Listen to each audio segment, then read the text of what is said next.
আমরা মালদাবাসীদের খুবই কৃতজ্ঞ আছি কি ওরা খুবই পিসফুলি ভোটিং এবং কাউন্টিং এর আমাদের কোঅপারেশন দিয়েছেন। এখন এই মিটিংটা হয়েছে যে আমরা একটা ডিসিসিভ ম্যান্ডেট পেয়েছি এন্ড এখন এটা আপিল আমরা করতে চাই, এসপি সাহেবও করবেন, যে আমরা কিছু টলারেন্স টু ভায়োলেন্স করব না। আমাদের এখানে সিএপিএফ আছেন, এসপি সাহেব আছেন, রেজাল্টটা বেরিয়েছে খুবই ট্রান্সপারেন্ট, সুন্দরভাবে আমরা কাজ করেছি and আমরা এক্সপেক্ট করছি যে সবাই মানুষ and all groups and political people should maintain peace in Malda. এটা যেহেতু আমাদের মালদাতে কিছু আগে ভোটিং এ কাউন্টিং এও হয়নি, আগেও আমরা চাইছি কি এটা ভালো থাকবে and আমরা এর আগে খুবই ভালো কাজ করব মালদার প্রগ্রেস জন্য, ডেভেলপমেন্ট জন্য। আপনার যে কোনো প্রবলেম হলে আপনি আমার কাছে বা আমার এসপি সাহেব কাছে বা বিডিও থেকে শুরু করে ওসি থেকে শুরু করে আপনি এসডিপিও এডিএম সবার কাছে আসতে পারেন, আমরা আপনার জন্য আছি। কি পোস্ট পোল করে রেজাল্ট আপনারা দেখেছেন, একটা ক্লিয়ার ম্যান্ডেট পেয়েছে, এটা আমাদেরকে সকলকে মানতে হবে। আর সকল পার্টিকে আমি অনুরোধ করতে চাইছি ওনাদের কার্যকর্তা আর সাপোর্টারদেরকে কি আপনারা কোনোভাবে কোনো রকম প্রতিহিংসা মধ্যে যাবেন না, কিন্তু প্রশাসন এটা নিয়ে একদম স্ট্রিক্ট আছে। যে কোনো যদি কোনো ভায়োলেন্স বা কোনো রকম হিংসা মধ্যে যুক্ত হবে, প্রশাসন ওর বিরুদ্ধে সখ্ত কারবাই করবে।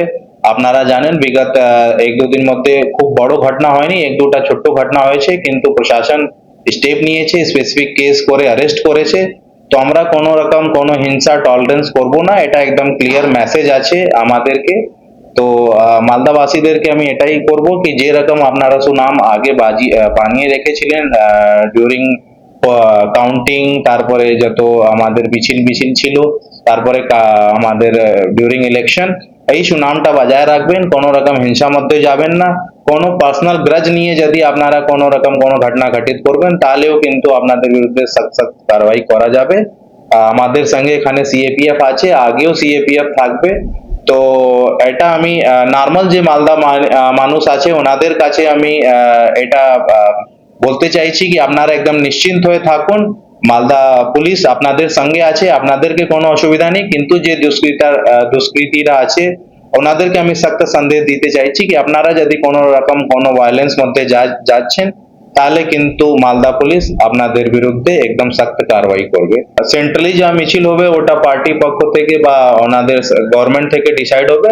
ছোট্ট যে লোক নিজের এলাকাতে যদি কিছু মিছিল করছে ওটা পুরা লোকাল আইসি আমাদের সিনিয়র অফিসার আর সিএপিএফ পুরা কভারেজ দিচ্ছে।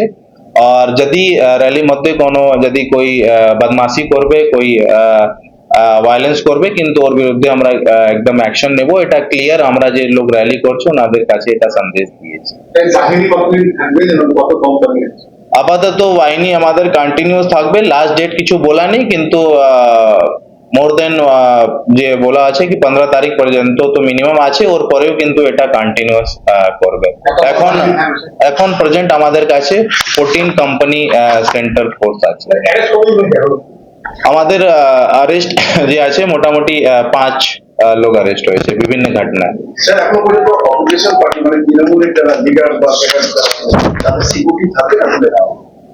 আপাতত ওনাদের সিকিউরিটি আছে, ওটা অ্যাসেসমেন্ট করা হবে, তারপরে ডিসিশন হবে। আপাতত ওনাদের কাছে সিকিউরিটি যে আছে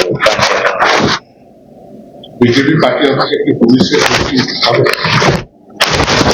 পার্টি অফিসের পুলিশের পোস্টিং তো করার কোনো নেই। আমরা সব জায়গা পুরা এলাকায় আমরা ডালদারি করছি, নজরদারি করছি।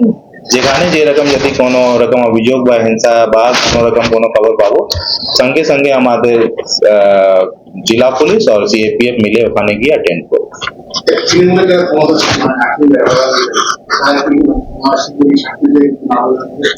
এখন আপাতত আমাদের কাছে এরকম কোনো আবেদন হয়নি। আমরা নিষ্পক্ষভাবে যে সিকিউরিটি আছে এটা বায়াস হয় না, থ্রেট পারসেপশন করে যার পাওনা আছে ওটা করে করব। এখন আমাদের কাছে কোনো এরকম টোটাল আমাদের মিলিয়ে 41 লোককে আমরা দিয়েছিলাম। এটা আমরা কিছুদিন পরে অ্যাসেসমেন্ট করব। অনেকটা ক্যান্ডিডেটকে যে এরকম আমাদেরকে দিতে হয় ও ম্যান্ডেটেড মধ্যে ছিলই, তো আফটার এমসিসি আমরা ওটা মূল্যাঙ্কন করব, অ্যাসেসমেন্ট করব, তারপরে যা হবে ডিসিশন নেব।